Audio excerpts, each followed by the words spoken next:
Okay, and as you listen to the Dharma talk, I invite you to also be aware of the sensations in your body, in your breath. So you're present not only to the words, the ideas, but also present to yourself as you listen, and hopefully can carry that into your everyday life so that you're always home with yourself, with your body. So today I'd like to refer to a particular teaching from the Buddhist scripture, the Pali Canon, which is the oldest known writings of the Buddha, writings of the Buddhist teachings, I should say. The Buddha didn't write, but his teachings were written down eventually after a long period of oral tradition via chanting, as Michael mentioned earlier. And so in this particular sutra, this particular teaching, the Buddha had encountered a number of people that were taking pilgrimages. And at that time, as perhaps today, in the Hindu practice, which was the background religion before Buddhism, it was believed that if one made sacred pilgrimages to certain sacred sites, to the Ganges, to Varanasi, to certain places, that you could escape the wheel of birth and death and rebirth, this constant cycle of what's called samsara, the endless cycle of suffering from one lifetime to the next. And even if you don't accept reincarnation as a reality for yourself, it's really not necessary. We can look within one lifetime and see the cycles of suffering coming and going from day to day and week to week. So he's telling these folks, in essence, you don't have to take pilgrimages. He's saying, within this fathom-long body, with its perceptions and its thoughts,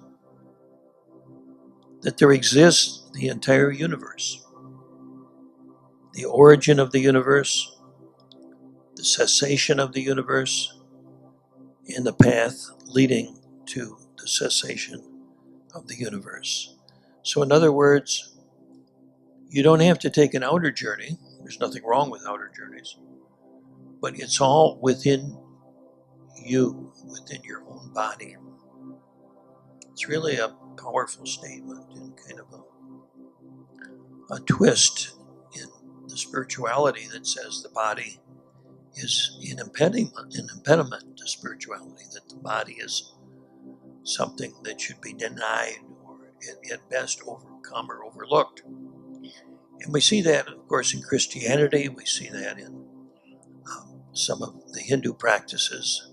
And the Buddha himself tried what was called the ascetic practices, which was almost starving himself to death and to just sit without moving for days and days on end, and to really almost being brutal to the body, with the idea that if the body is subdued, then the soul would be liberated.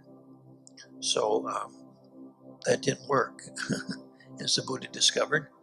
And he found that it's not in subduing the body, but it's actually within the experience of the body itself that we find all that we need for our awakening.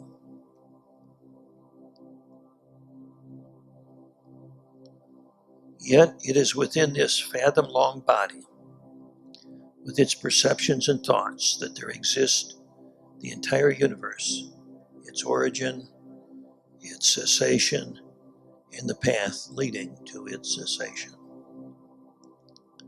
So it's interesting, he says, this fathom-long body. So he's clearly referring to the physical body. He's perhaps pointing to himself, this fathom-long body. The entire universe exists within it. So, not only the universe, but the pathway, the Dharma, to become free of suffering. Now, in the West, we are very deeply conditioned to believe that we are separate beings living in a universe that's outside of us. That everything is outside of us, that time and space is real, the body's real, we are objects relating with other objects, etc., etc. This is might be called the Newtonian view of the world, the view of Newtonian science, which says that the universe is like a big clockwork made up of objects moving in relation one to the other. But of course, quantum science in recent decades, probably the last 80 years, has shown that this is not an accurate view of the universe, that we are not separate beings. We are made up of particles. And those particles are not even particles. They're energy, moving light, dancing light, if you will. And that our bodies are mostly empty space, you see. So even science is at this time beginning to, I won't say validate, but to parallel the teachings of the Buddha and the Buddhist teachings, which for a long time have sounded strange and mystical, that your body is empty, your body contains the universe, and yet science is saying our bodies are made up of atoms. Those atoms have come and gone, and that every atom in your body has existed in some other body at some time. Again, this is done with isotope studies. It's documented, so it's not just mysticism. But for me, it leads to a great appreciation for the depth of the insight of the mystics 2,000 years ago. And we're sort of just uncovering that now in our era via science.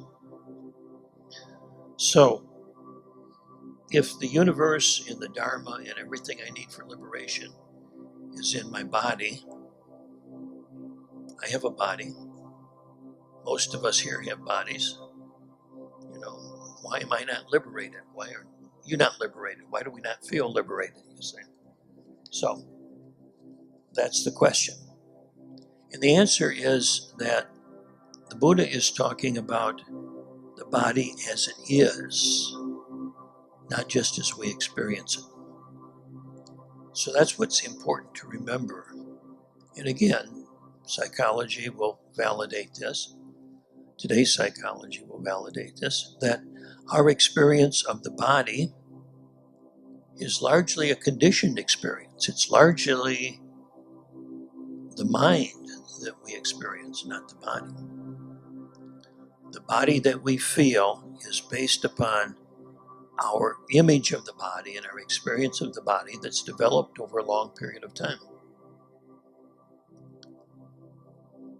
In some occasions, they've noticed, this has been around a while, that if individuals have their arm or leg amputated, they'll still feel it. There's cases where somebody's foot might itch and they don't even have a foot. How can that be? Well, the itch is in the mind. It's not in the body itself. It's not in the leg, you see. Cases of eating disorders, anorexia, where the individual can be a skeleton and they'll see themselves, their body images that they're overweight. And so they keep trying to starve themselves to lose weight. So the mind is really what is telling us what our body is like.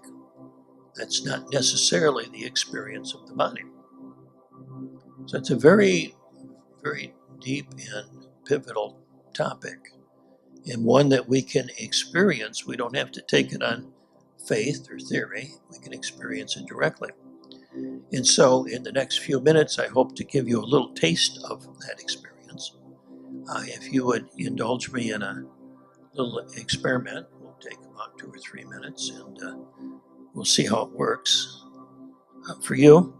But I invite you to become aware of your fingers on each hand, just noticing your fingers, noticing what they feel like with your eyes open. They feel like fingers, right? 1, 2, 3, 4, and a thumb, more or less. Right? Okay. So now I invite you to close your eyes, forget about what they look like, and just experience your fingers directly. Put your awareness directly into your fingers, letting go of everything else, letting go of every thought and image of what it is, but just feeling it. Feeling your fingers directly.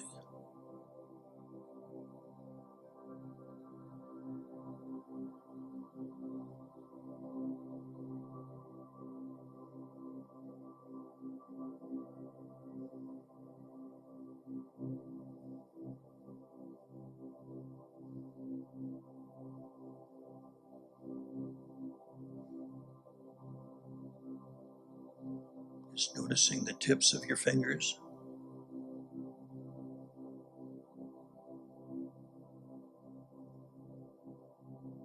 See if you can tell where the fingertips end.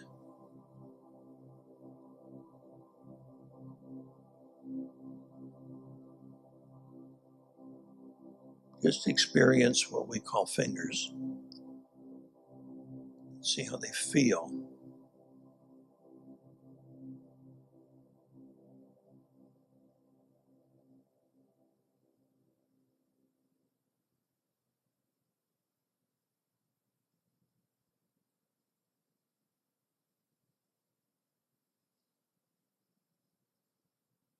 Okay. I invite you just to come back and give me your attention. And how many folks found a significant difference between the way the fingers felt when you looked at them versus when you closed your eyes and felt them directly? Did you notice a difference? Yeah, most people do. Some people will feel like their fingers disappear, or it feels like there's a ball of energy or a ball of light. Some people will feel um, like their hands are claws or lobster claws or catcher's mitt or something full of energy. So I invite you to practice that and just to instruct yourself experientially that my body is not what I think my body is. What you may have experienced with your fingers, the fingers seemingly to disappear, or the fingers seemingly to merge with space and not have hard edges like it is when we see it, you see. We can experience that with our entire body, and many people have, you see. And in that experience, we realize this body is not what I thought it was. This body is not a thing. It is not solid and fixed. It's not something clunky I need to drag along with me, which is typically the way we see it in the West. The mind sort of carries the body like a horse or something. It's trying to, come on, get going, you say. But what if the body and the mind were electric? What if it were mostly open space? What if it didn't have any solid, hard edges to it? Then the Buddha's statement that within this fathom-long body exists the entire universe, because we realize in that experience that we and others and the universe don't have edges, don't have boundaries. There's this sense of oneness, this sense of merging, this sense of being kind of in a flow, in a movement. It's like going from land to water. On the land, there are objects, but when we're in the water, there's just this flow, just this fluidity, you see. And so we begin to realize and we begin to experience that the world and I are not as separate, and the world is not what it looks like through the conditioned mind, and the body is not what it feels like through the conditioned mind. It's something infinitely more. And within this is the freedom from suffering. We find that the body feels solid and dense because of our resistance to the experiences that arise in the body. That as we relax, the body feels more open. We've all had that experience, right? When there's pain and suffering, the body is tight, closed. As we relax, the body opens. And as it opens, it feels more spacious. If we can stay with that experience of being present to the body, opening the body, it becomes more fluid, if you will. So the body feels more like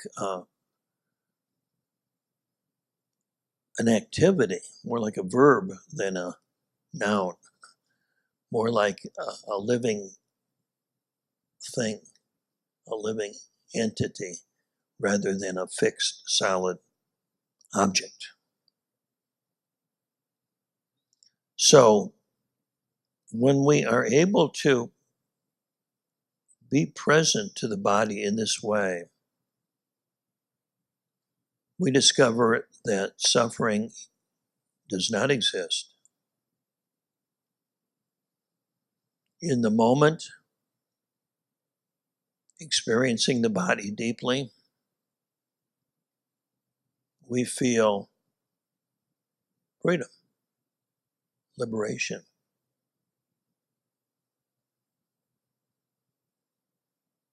The conditioned mind will say, yeah, but that's not the real world. You know, that's what we believe, and that's called the conditioned mind. So don't take my word for it. Just experience your body. Just take 20 or 30 minutes every day just to feel the body. Letting go of everything you've ever believed about it, but just to feel it directly. It can be helpful to close the eyes, because when we open our eyes and see, the thinking and seeing are very closely related. You know, people will even say, you see what I mean? You know, which is, do you understand what I mean? Okay. So our mental activity and our seeing are very closely related. So that's the reason most often people close their eyes in meditation, is simply to kind of get out of that thinking that is generated when the eyes are open. Feeling the body. What is this? Letting go of any preconceived ideas. And that alone is very liberating and very freeing. So I'd like to close with this quote from the late great Kalu Rinpoche, a Tibetan master who passed on just a few years ago. And he said in a Dharma talk one time, he said, you live in illusion, you live in illusion and in the appearance of things. But there is a reality. You are that reality. Seeing this, you see that you are nothing.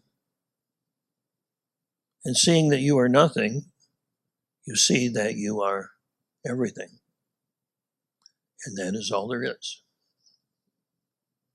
So as we let go of our thingness, our grasp on the body as a thing, we realize that we are everything, and indeed we are the reality that creates that experience. So thank you for sharing your Dharma practice with us today, and thank you for listening.